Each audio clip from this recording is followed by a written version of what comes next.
زندگی کا امتحان شروع ہو جاتا ہے۔ وہ امتحان کیا ہے کہ ایک طرف نرم گرم بستر ہے اور ایک طرف منادی کی یہ ندا ہے، حی علی الفلاح، حی علی الصلاح، لوگوں نماز کے لیے اٹھ جاؤ، نماز کی تیاری کر لو۔ یہیں سے امتحان شروع ہو جاتا ہے۔ ایمان والا کہتا ہے الحمدللہ الذی احیانا بعدما اماتنا والیہ النشور، اے میرے رب تیرا شکر ہے، تو نے ایک پھر زندگی کا دن عطا کیا اور اس زندگی کا اختتام یہ ہے کہ مرنے کے بعد ہم نے تیرے سامنے پیش ہو جانا ہے۔ ایک ایمان والے کی زندگی کشمکش کے بغیر نہیں گزرتی۔ ایک غیر مسلم کی زندگی اسے شیطان سے جنگ نہیں لڑنی پڑتی، اسے نفس سے جنگ نہیں لڑنی پڑتی۔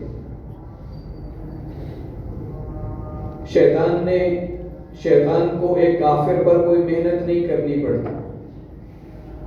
ایک غیر مسلم کو شراب کا گلاس پکڑنے سے پہلے یہ نہیں سوچنا پڑتا کہ میں پیوں کہ نہ پیوں، کیا اس کا پینا میرے لیے حلال ہے یا حرام ہے، اسے نہیں سوچنا پڑتا۔ اس پہ شیطان کو، نفس کو محنت نہیں کرنی پڑتی۔ پیسے کے پکڑنے کے وقت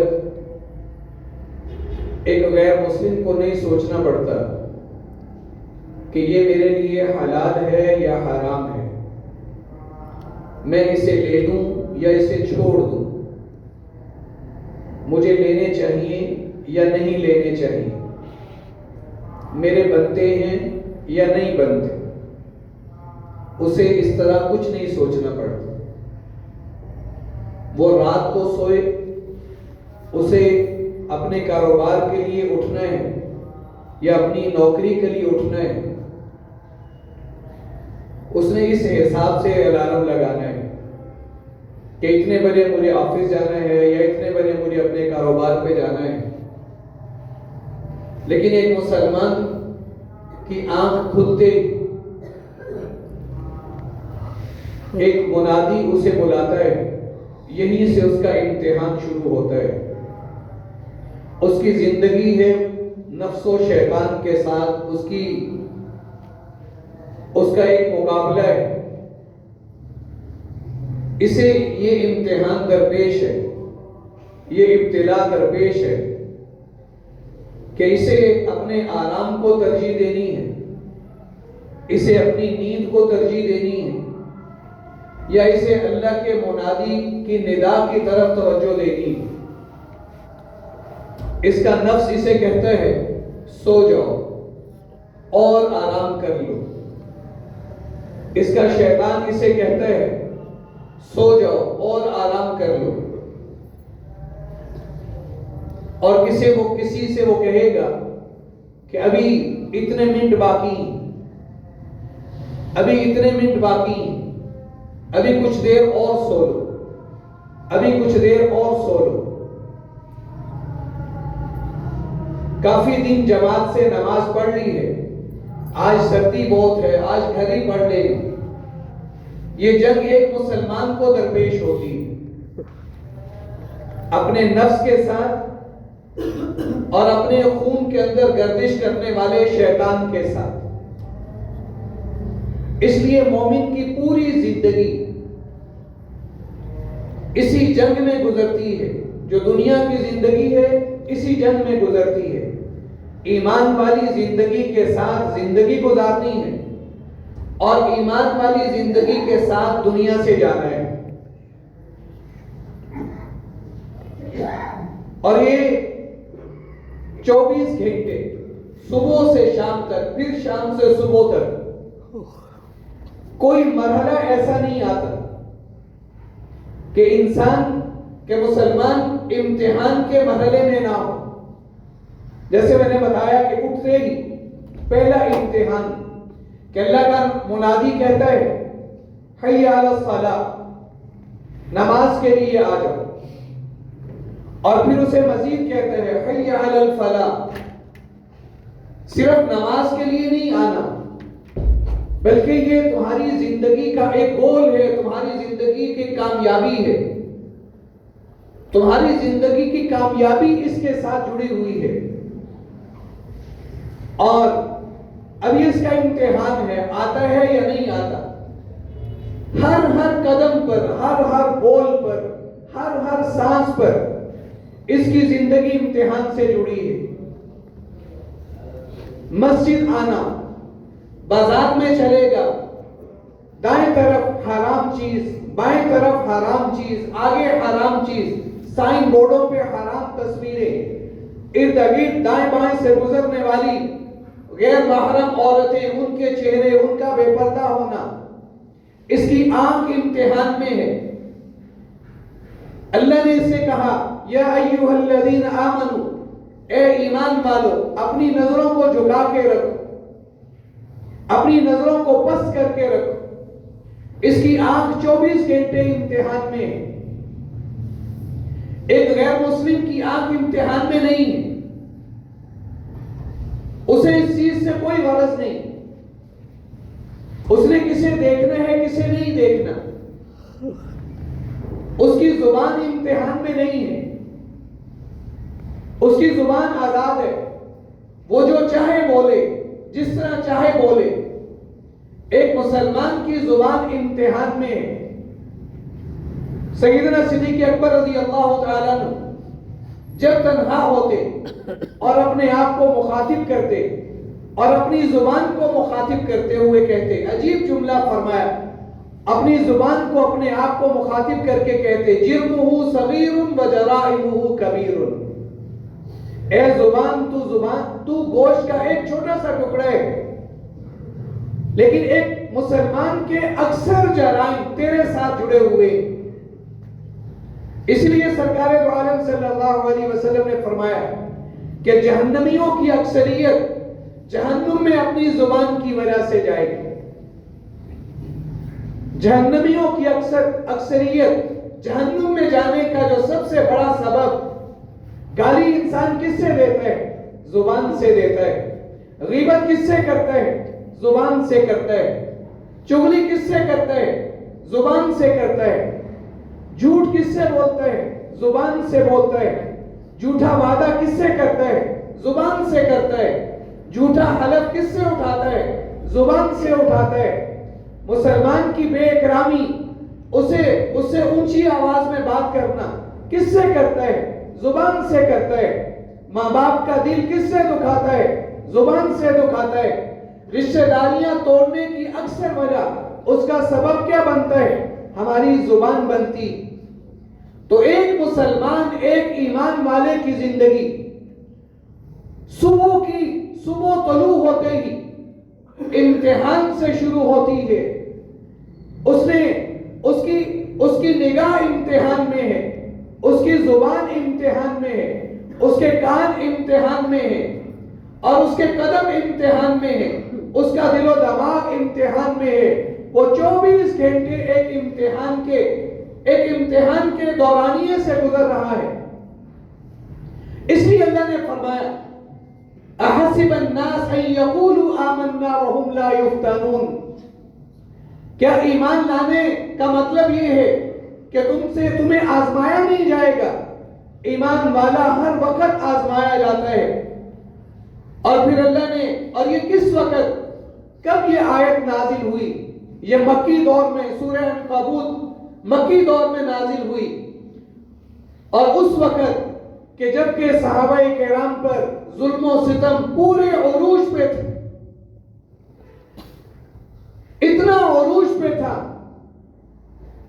کہ سخت دل انسان کو بھی وہ ظلم و تشدد دیکھ کر ترس آ جاتا تھا کہ یہ کیسے لوگ ہیں، یہ کیسے اتنی مار برداشت کر لیتے ہیں، یہ کس جسم کے بنے ہوئے لوگ ہیں.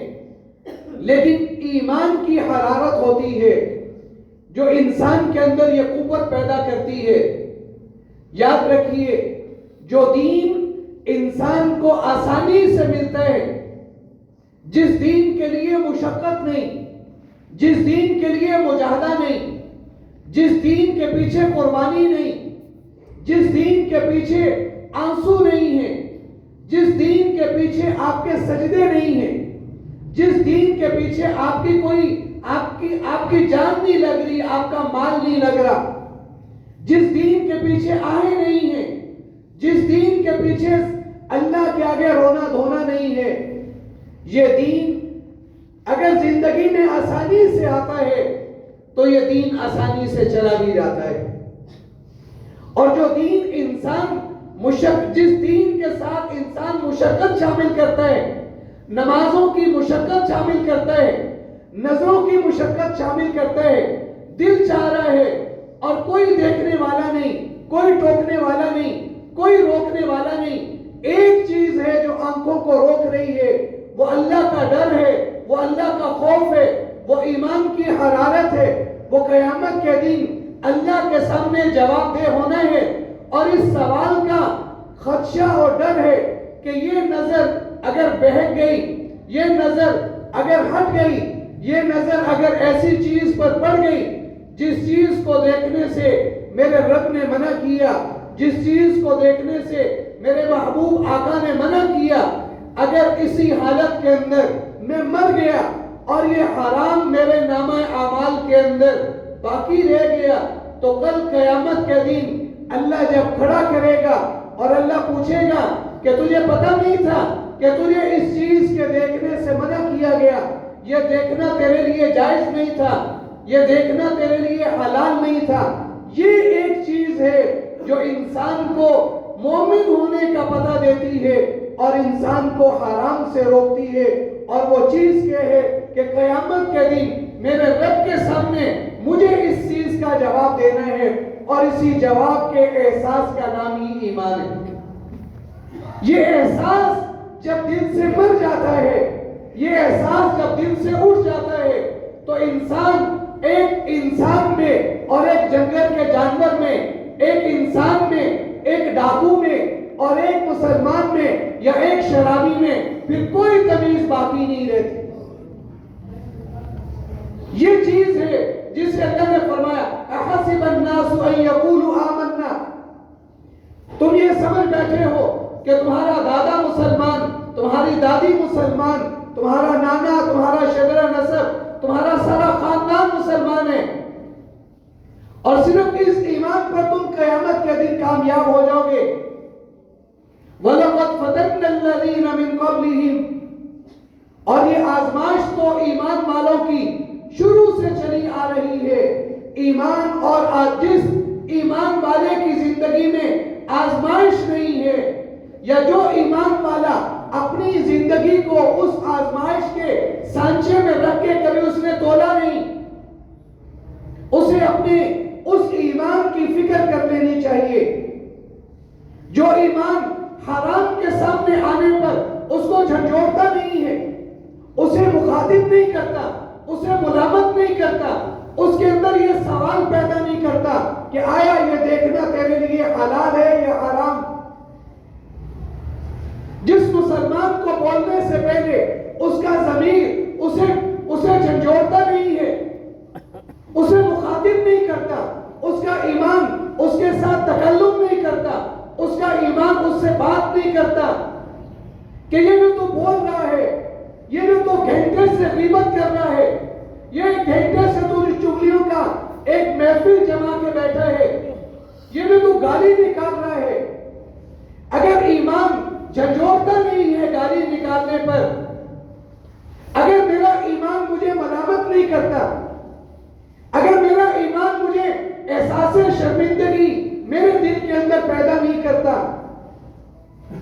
اگر میں ظلم کر رہا ہوں اور میں غصے سے باہر ہو رہا ہوں اور میرے ہاتھ گریبانوں پہ جا رہے ہیں، میرے ہاتھ ظلم کے عادی ہیں، اور میرا ضمیر مجھے جگاتا نہیں ہے، میرا ضمیر مجھ سے تکلم نہیں کرتا، میرا اندر مجھ سے بات نہیں کرتا، اور مجھے اندر سے یہ فیلنگ نہیں آتی، مجھے اندر سے یہ احساس بیدار نہیں ہوتا کہ یہ میں نے کیا کر دیا، میں نے کیسے غیبت کر لی، میں نے کیسے چغلی کر لی، میری زبان جل کیوں نہیں گئی گالی دینے سے پہلے، کیسے گالی کا لفظ، کیسے گالی کے گندے الفاظ میری زبان پہ آ کیسے گئے، میں کیسا مسلمان ہوں۔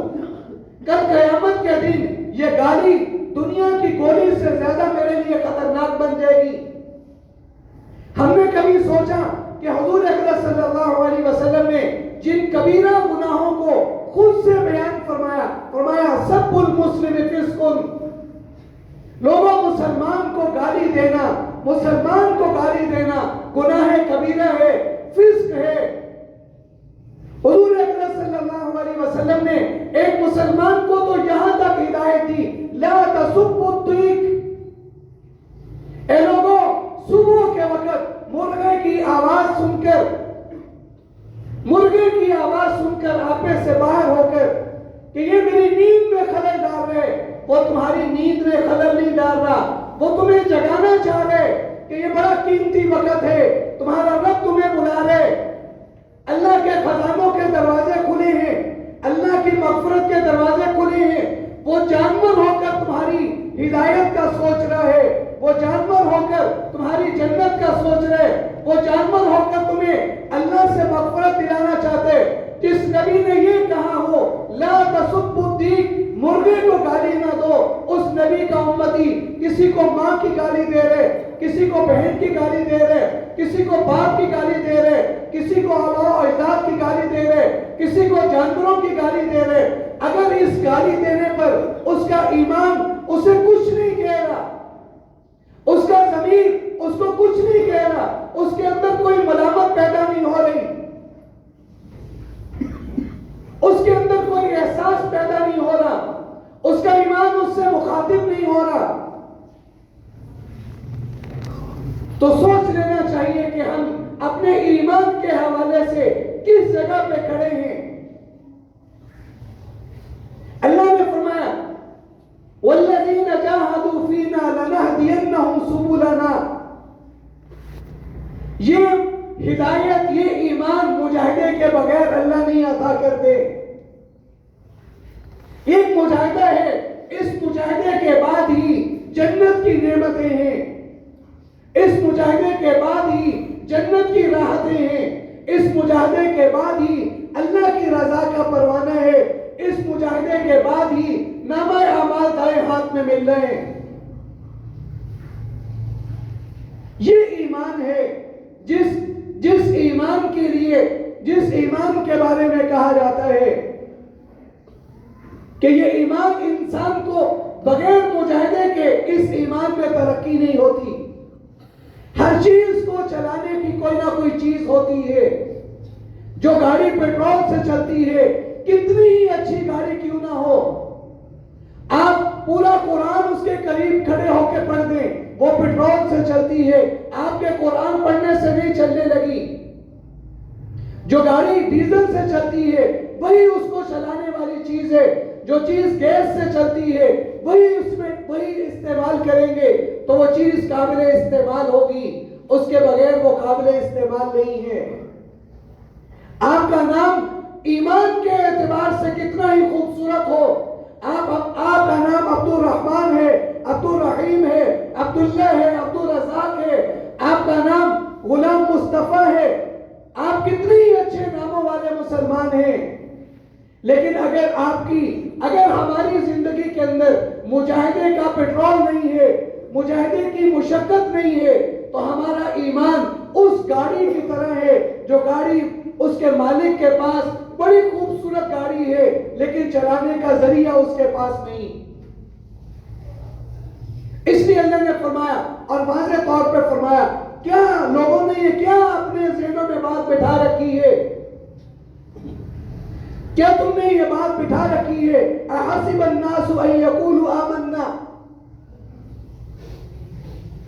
دین نام ہی آزمائش کا ہے، یہ دکان پہ بھی انسان کے ساتھ آزمائش لے کے کھڑا ہے، یہ آزمائش لے کے کھڑا ہے، یہ ہاتھوں کے ساتھ آزمائش لے کے کھڑا ہے، یہ قدموں کے ساتھ آزمائش لے کے کھڑا ہے، یہ زندگی جو آزمائش کے ساتھ ایک مسلمان نے جی لی، یہ ایمان سکھایا سرکار دو عالم صلی اللہ علیہ وسلم نے کہ رات کی تاریکی کے اندر کوئی کائنات کی جاسوسی کا، کائنات کے اندر اس وقت کوئی نظام نہیں، کوئی آلہ نہیں، کوئی ریکارڈنگ نہیں، ایک ماں ہے اور ایک بیٹی ہے، غربت ہے، افلاس ہے، گھر میں فاقے ہیں، بہت معمولی سے نظام پہ گزارا ہو رہے، اور ماں ہی کہتی ہے گزر بسر چلانے کے لیے آج کے دن تم دودھ کے اندر تھوڑا سا پانی ملا دو تاکہ گزر بسر کے اندر آسانی ہو جائے۔ اور بیٹی کا ایمان رات کی تاریکی میں، جو ایمان دل میں ہوتا ہے، کائنات کی کوئی طاقت اسے خرید نہیں سکتی۔ دنیا میں ہر چیز کی قیمت لگ سکتی ہے، ایمان والے کے ایمان کی اگر واقعتاً اس کے پاس ایمان ہے، کائنات کی کوئی طاقت اس کی قیمت نہیں لگا سکتی۔ اس کی قیمت اس کائنات کے اندر سوائے جنت کی اور کوئی نہیں ہے۔ جو جنت سے کم پر اپنے ایمان کو بیچتا ہے، جو جنت سے کم پر اپنے ایمان کو بیچتا ہے، اس سے بڑا خسارے والا انسان کوئی نہیں ہے۔ جس نے دنیا کے رفعوں کے لیے، دنیا کی دولت کے لیے، سونے چاندی کے لیے، کوٹھی کے لیے، بینک بیلنس کے لیے، تعلقات کے لیے ایمان پر سودا کر لیا، اس سے بڑا گھاٹے کا سودا کرنے والا کوئی نہیں۔ وہ کہتی ہے آج ایک مرتبہ تو آج اس کے اندر پانی ملا دے، تو بیٹی کہتی ہے وہ دیکھ رہا ہے۔ ماں کہتی ہے اس صبح کے تڑکے میں جب ہم جانور کا دودھ نکالتے ہیں ہمیں کوئی نہیں دیکھ رہا، اور وہ ایمان والی بیٹی کہتی ہے ہمیں وہ دیکھ رہا ہے کہ کائنات کا کوئی ذرہ جس سے مخفی نہیں، ہمیں وہ دیکھ رہا ہے۔ اے اماں، تمہارے کہنے پہ اگر پانی ملا دیا تو کل قیامت کے دن اللہ جب اس بارے میں پوچھے گا کہ تم نے یہ دیکھا کہ ہمیں کوئی دیکھ رہا ہے یا نہیں دیکھ رہا، تو تمہیں کیوں نہیں یہ احساس آیا کہ ہمارا رب ہمیں دیکھ رہا ہے؟ ہم بڑے چکنے ہو جاتے ہیں جب ہم کہیں لکھا ہوا دیکھتے ہیں کیمرے کی نگاہ آپ کو دیکھ رہی ہے، ہم بڑے چوکس ہو جاتے ہیں۔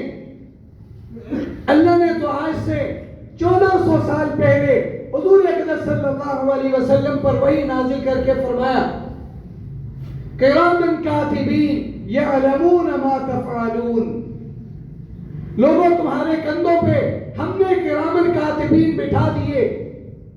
دنیا کی کوئی ٹیکنالوجی انہیں دھوکہ نہیں دے سکتی، لائٹ کا جانا انہیں دھوکہ نہیں دے سکتا، انرجی کا ہونا نہ ہونا انہیں دھوکہ نہیں دے سکتا، اندھیرے کا ہونا انہیں دھوکہ نہیں دے سکتا۔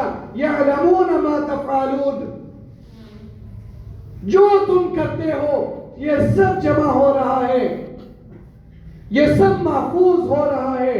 اس ایمان کی ضرورت ہے، اس ایمان کو اپنے اندر بیدار کرنے کی، اس ایمان کو اٹھانے کی، اس ایمان کو اپنے اندر پیدا کرنے کی کہ ہمارا ایمان ہم سے باتیں کرے۔ اتنا ایمان تو بیدار کر لیجئے کہ جب کبھی غلطی ہو، جب کبھی گناہ ہو تو ہم اتنے نیچے لیول پہ نہ جا چکے ہوں کہ ہمارے دل سے احساس شرمندگی ختم ہو جائے، کہ ہمارا ایمان ہم سے بات بھی نہ کرے، ہمیں ملامت بھی نہ کرے۔ نماز چھوٹ گئی، ایک نہیں کئی چھوٹ گئی، اور کبھی ملامت کا دھڑکا بھی دل کے اندر نہ لگے، یہ ایمان کے انتہائی نیچے لیول کی نشانی۔